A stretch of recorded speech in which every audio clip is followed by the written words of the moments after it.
बोलिए भारत माता की। वही पीछे जो भाई बैठे हैं थोड़ा सा जोर से नारा लगाइए, पता चलना चाहिए कि युवा जो है आज भारत माता की जय जयकार के नारे लगा रहा है। बोलिए भारत माता की, भारत माता की। बहुत बहुत धन्यवाद। सबसे पहले तो मैं हमारे भारतीय जनता पार्टी के प्रत्याशी के रूप में आप लोगों की सेवा करने के लिए भेजा है, उनका मैं स्वागत करती हूँ, अभिनंदन करती हूँ। विक्रम जी जाखड़ का, हमारे ओमेंद्र जी चारल का, राजेश जी कटेवा का, भवानी शंकर जी का, सुरेंद्र सैनी जी का, जाट समाज के अध्यक्ष महावीर जी का, रिचपाल जी सैनी जी का, हमारे युवा मोर्चा के जिला के अध्यक्ष भाई जय सिंह मार्च जी का, जिन्होंने सब युवाओं को एक आवाज के ऊपर इकट्ठा किया। मैं ऐसे हमारे युवा मोर्चा के जिला अध्यक्ष जय सिंह भाई का, मंडल के अध्यक्ष ललित जी, सुनील जी व अन्य जनप्रतिनिधि और मेरे सामने बैठे मंच के ऊपर विराजमान सभी अतिथियों का स्वागत करती हूँ। पार्टी के ज्येष्ठ श्रेष्ठ कार्यकर्ता जो कंधे से कंधा मिलाकर इस पार्टी को सींचने का काम करते हैं और आप लोगों के बीच आपकी सेवा करते हैं, चाहे हमारी सरकार हो या ना हो।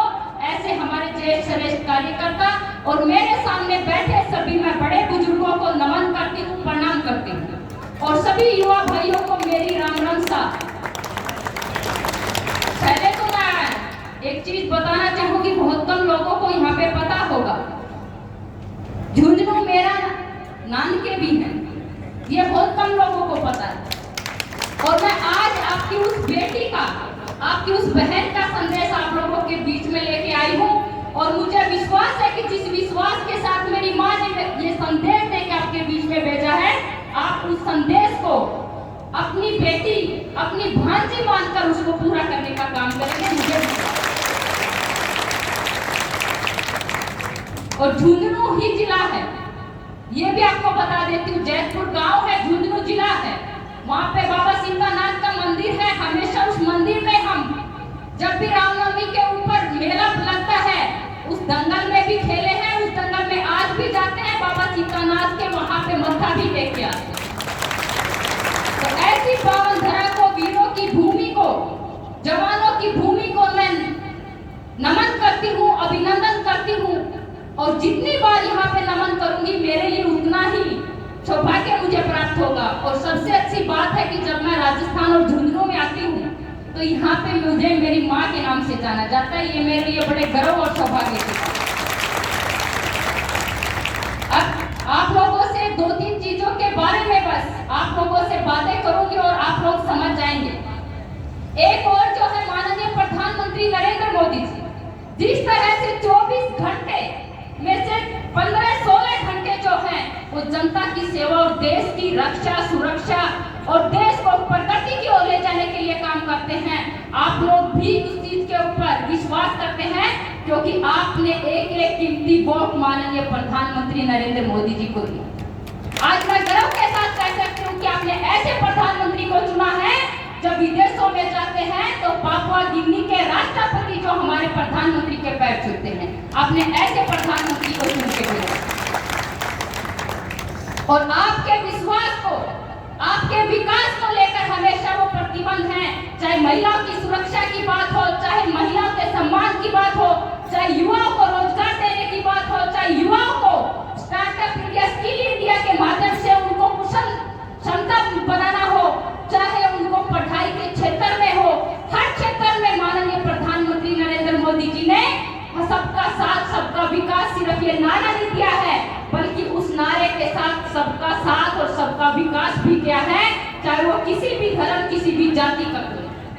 आप लोगों को एक चीज बताना चाहती हूँ, जो लोग, जो कांग्रेस 70 सालों तक जिनके नाम पर जिन्होंने वोट लिए हैं, वो भी वो काम नहीं कर पाए जो प्रधानमंत्री नरेंद्र मोदी जी ने करके दिया। 3 तलाक बिल सुना है आपने, 3 तलाक बिल कानून जो मुस्लिम देशों में भी नहीं लागू था, हमारे देश में लागू था और वही कांग्रेस की सरकार ने 70 साल तक उन मुस्लिम बहनों के मान सम्मान, उनकी सुरक्षा और सम्मान की चिंता न करते हुए 70 साल उनके नाम पे राज किया। भी 3 तलाक भी कानून नहीं लेके आए, लेकिन प्रधानमंत्री जी ने महिलाओं की रक्षा और सुरक्षा की सिर्फ चिंता ही नहीं की, बल्कि वो 3 तलाक कानून लाकर भी उन बहनों को सुरक्षा दी है, उनको सम्मान दिया। ऐसे हमारे प्रधानमंत्री जी।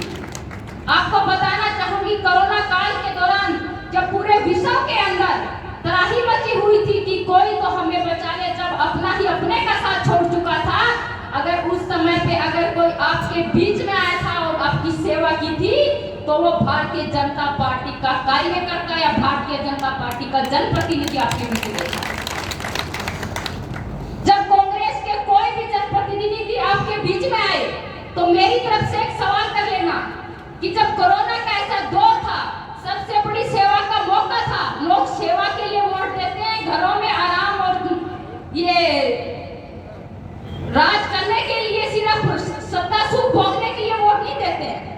तो मेरा एक सवाल यही करना कि जब कोरोना का ऐसा दौर था, जब लोगों की सेवा करने का मौका था, तब आप लोग कहां पे थे? तब आप लोग जनता की सेवा करने के लिए जनता के बीच में क्यों नहीं पहुंचे?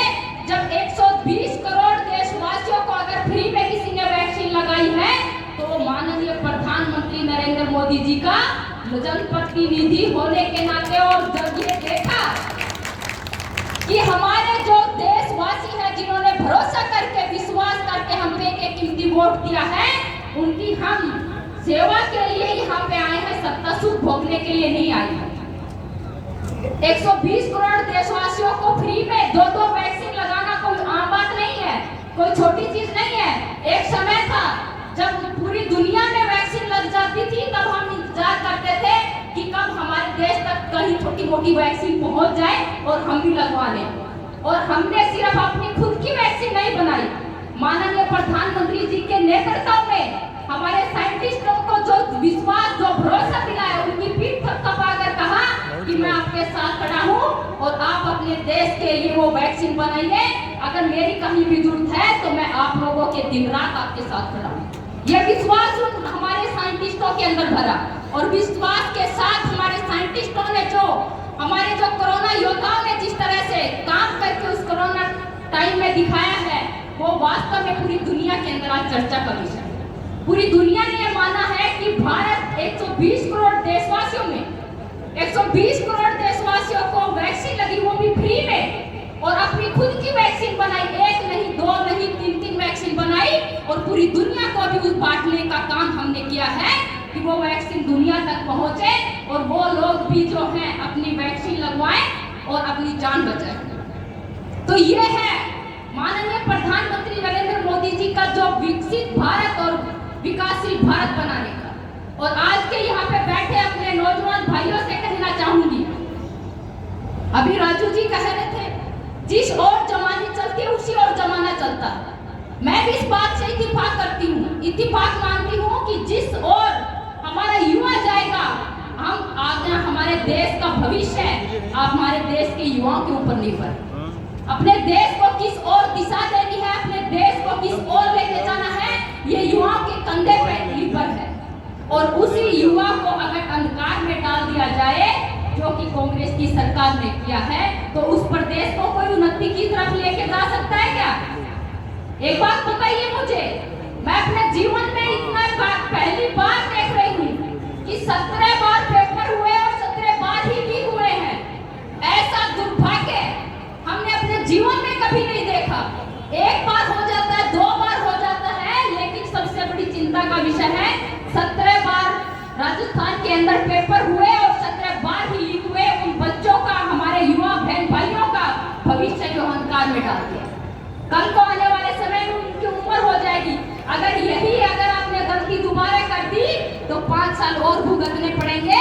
इसलिए आप लोगों से आग्रह करूंगी कि ये गलती दोबारा नहीं करनी है, इस गलती को हमें सुधारना है, और राजस्थान जो उन्नति और प्रगति के नाम से जाना जाता था, उसको दोबारा से उन्नति और प्रगति के रास्ते पर लेके जाने का काम हम करेंगे।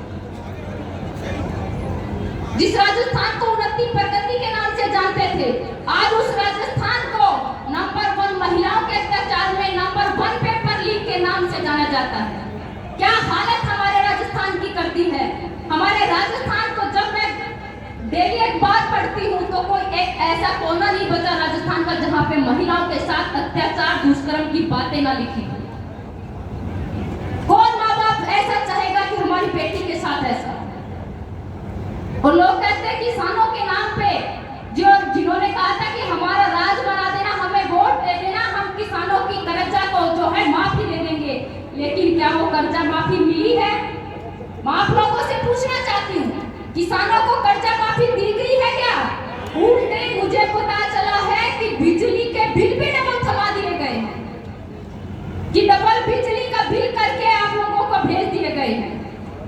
तो ये सोचिए आप लोग भी कि किस तरह हमारे राजस्थान की भोली भाली जनता को धोखा देने का काम उन्होंने किया है। ऐसी सरकार को उखाड़ फेंकने का काम राजस्थान की जनता और लवरगढ़ की जनता दोबारा नहीं करेगी, ऐसी गलती दोबारा नहीं करेंगे। अंत में इतना ही कहूंगी कि आप सब लोग समझदार हैं और आज आपकी ये भांजी आपके बीच में आप लोगों से हाथ जोड़कर आग्रह करने आई है कि आने वाले समय में नवलगढ़ से आप विक्रम जी को भारी बहुमत से जिता के भेजिए। और मुझे विश्वास है कि अपनी भांजी को इस बात का सम्मान रखें। और कहते हैं बहन बेटी अगर माँ बाप से या भाई से कुछ मांगती है तो मना नहीं करते। अब तो नवरात्रे भी है, आपकी भांजी आपसे मांगने आई है तो मना मत करना और एक एक कमल का फूल विक्रम जी को आप देके भेजिए। इन्हीं शब्दों के साथ आप सब लोगों का तहे दिल से आभार प्रकट करती हूँ कि इतना सम्मान मान प्यार आप लोगों ने दिया है, उसके लिए मैं हमेशा आप लोगों की आभारी रहूंगी। और आपकी ये बेटी, आपकी ये भांजी हमेशा आप लोगों के मान सम्मान और जो पकड़ी आप लोग मुझे देते हैं उसका मान कभी कम नहीं होने देगी, उसको हमेशा ऊंचा करेगी। तहे दिल से धन्यवाद। बहुत बहुत आभार।